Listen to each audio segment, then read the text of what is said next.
Hello everyone, this is National Master Jesse Cohen, Some School Chess, and today I want to talk to you about a scene from Queen's Gambit, the movie that has taken Netflix by storm and has inspired millions across the world to want to take on chess for the first time or revisit that passion that might have subsided years ago. Anyways, as a chess enthusiast, there's a particular scene that I couldn't help but notice in this movie, and I'm going to show you this little brief clip, and I hope that this is not enough to be copyright infringement. I own obviously none of this, but just this little scene right here.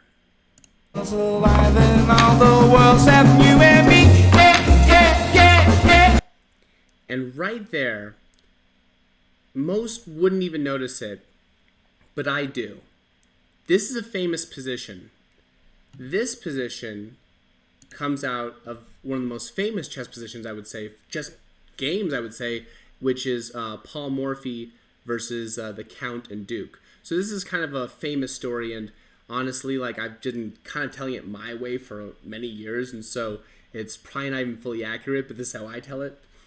So basically, Paul Morphy is the greatest chess player in America in like the 1850s.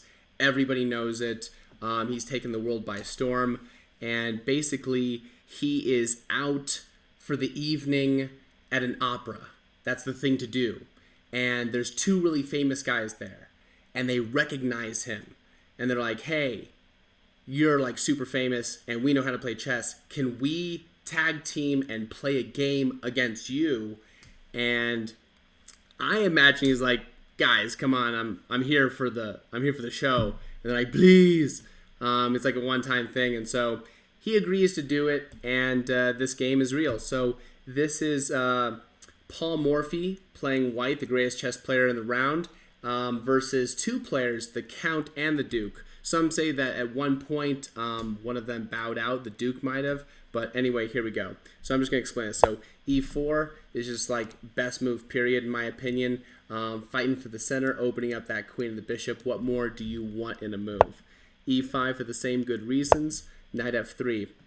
Typically in chess we say you want to develop your knights before your bishops. Typically the reason for that is that most of the time in chess the knights end up on these four squares where it's not always so clear where the bishops are going to end up.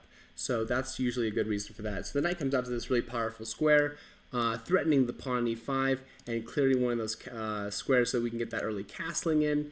And so they decide to guard it with d6, the Philidor defense. This has like some pros and some cons. You don't see it too much at the high level anymore.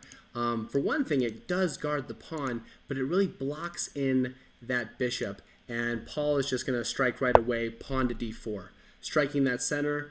Now there's two attackers on that e5 pawn while we're quickly opening up our pieces. Again, as a basic general concept in chess, it's like we've got this team. Like I like to think about my team as behind my pawns, like it's like inside my kingdom, like that's like normal kingdom life. But like I need to get my pieces out onto the battlefield. I need to take control of the middle, and I need to get my king safe. And I need to do as much of that as possible with threats. The more that I can keep my opponent off balanced, having to defend, the better. And one of my students put this best. He said, operating with threats. So anytime that you can take care of these strategies and make a simultaneous threat, it's probably a good idea.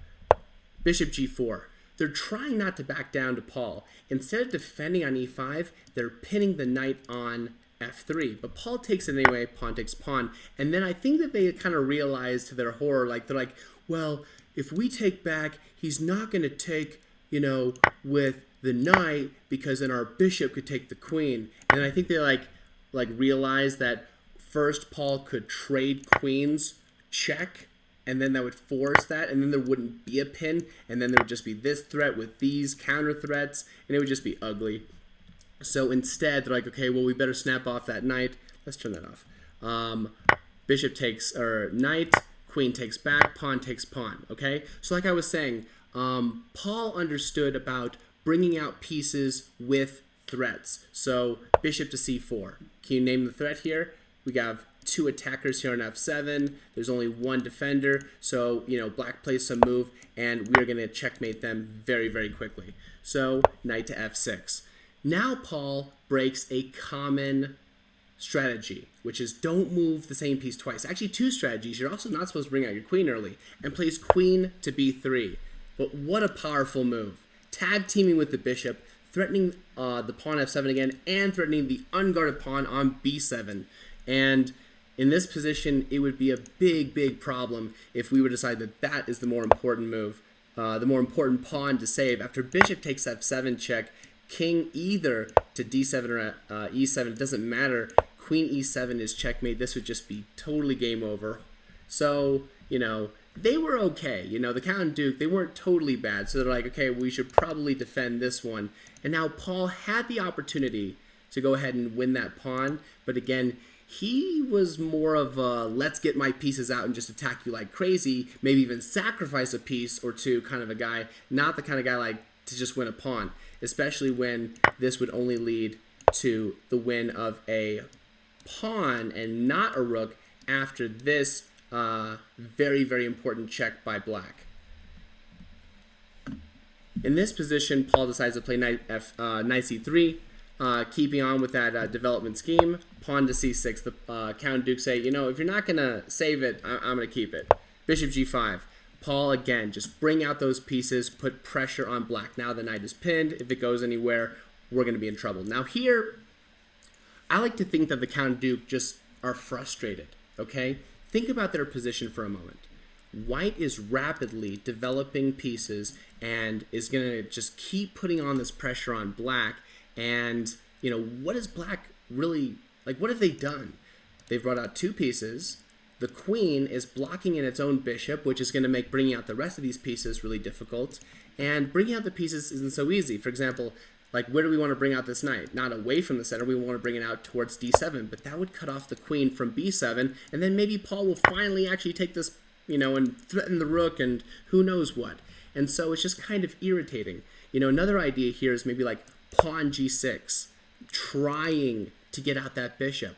But then the queen finds that she is overloaded as she's only defending these by herself. And we take that knight followed by taking on b7, and then the rook is trapped. And so this is just terrible. And so I think out of pure frustration, they play the move b5. And they're just get out of here, just, bye.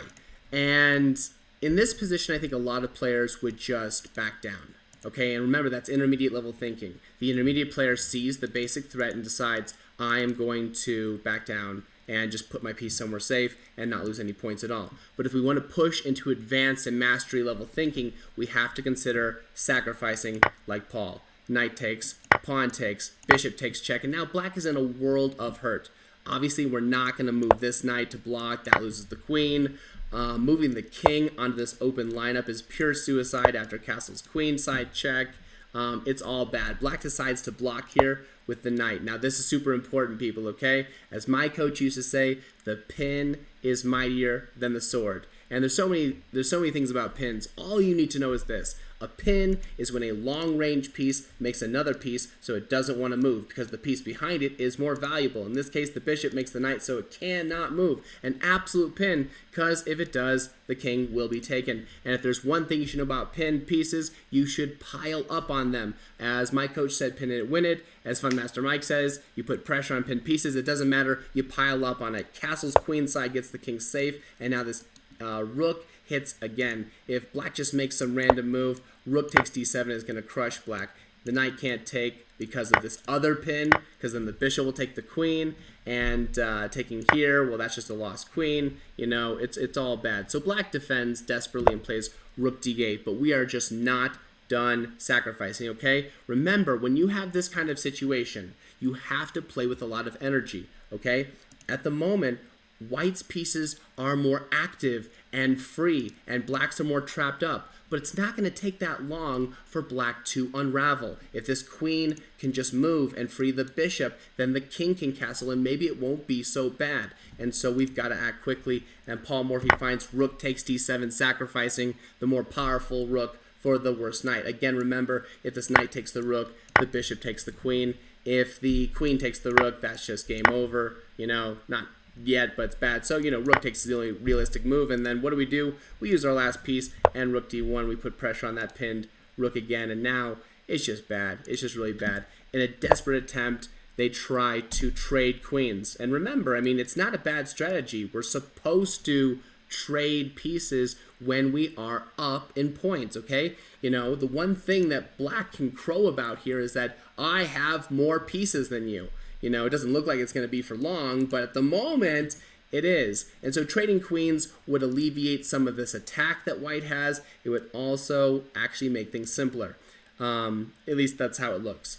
But in this position, Paul Morphy finishes up in fantastic style, and this is exactly, again, I'm going to show you the scene, if I can back up just 10 seconds again, or actually just, like, look at this final position. If you can turn your head sideways even, this rook down here, I know it's hard to see, but that's a bishop. I hope you guys can see this on your side as well, otherwise this is going to look pretty silly. Yeah. Watch what happens. Bishop takes, check, knight takes back, and in this position, everything seems safe enough. However, queen to b8 check.